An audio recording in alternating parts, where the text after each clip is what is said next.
Hi மக்களே, எல்லாருக்கும் வணக்கம். இப்போ நீங்கள் பார்த்தீங்கன்னா நம்ம ஆழ்கடலில் வலை வாங்கிக்கிட்டு இருக்கும்போது நமக்கு ஒரு பெரிய சைஸ் கோலா மீன் வந்துச்சு மக்களே. நம்ம சேனல் பிடிச்சிருந்தால் லைக் பண்ணுங்கள், சப்ஸ்கிரைப் பண்ணுங்கள், ஷேர் பண்ணுங்கள், மறக்காமல் பெல் பட்டனையும் போட்டு விடுங்க மக்களே. இந்த மீனை பார்த்தீங்கன்னா இப்போ வாலில் மட்டும்தான் மக்களே லேசாக கொழுவி இருந்துச்சு. மீன் தனியாக நின்றுச்சு மக்களே. தட்டியிருந்தால் கடலில் போயிருக்கோம், ஆனால் அதை நாங்கள் விட மாட்டோம், முங்கி பிடிச்சிட்டு வருவோம். ஏன்னா எல்லாருமே பெரிய பெரிய கடலோடி. ஆமாம், நம்ம இந்த வீடியோ எடுக்கிறக்காண்டி கடலுக்கு போகிற ஆளுக்கு கிடையாது. பெரிய ஃபிஷர்மேன், கடலோடிலேயும் பெரிய கடலோடின்னு சொல்லலாம். ஆமாம், நம்ம சேனல் பிடிச்சிருந்தால் லைக் பண்ணுங்கள், சப்ஸ்கிரைப் பண்ணுங்கள், ஷேர் பண்ணுங்கள், மறக்காமல் பெல் பட்டனையும் போட்டு விட்ருங்க மக்களே. ஆமாம், நம்ம இப்போ பார்த்திங்கன்னா ஆழ்கடலில் அந்த கோலா வந்துச்சு. அதை நம்ம மண்டூக்க தலையிலையும் லேசாக வச்ச மணிக்கு வாழை அந்த மால் கொழுவி இருந்துச்சு லேசாக வாலில், அப்படியே தூக்கி உள்ளே போட்டோம் மக்களே. இந்த மாதிரி ஆழ்கடலில் நம்மளுக்கு வர்றது எப்போமாவது 1-2 தான் வரும் மக்களே. அதை நம்மளே அப்படியே யோசிக்காமல் தூக்கி உள்ளே போடுவோம்.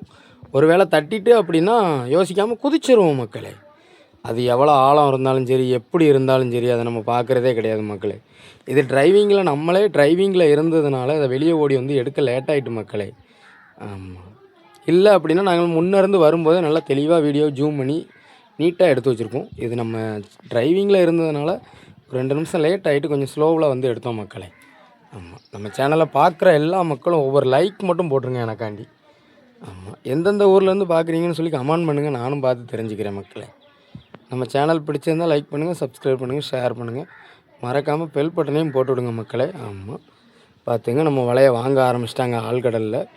ஆமாம், நம்ம வலை எப்படி தண்ணிக்குள்ளே கிடக்குன்னு பார்த்துக்கிடுங்க. ஒவ்வொரு கேனு கிடக்கும். இந்த மாதிரி பெரிய சைஸ் மீன் பட்டு வலைகளை ஆந்திரக்கூடாது அப்படின்னு சொல்லி ஒரு கேனு எல்லாமே கிடக்கு நம்மளுக்கு. ஆமாம் மக்களே, இந்த மாதிரி அடுத்தடுத்து மீன்கள் நிறையா வரும். ஆமாம், அடுத்தடுத்து வீடியோவில் பார்ப்போம். ஓகே, பாய்.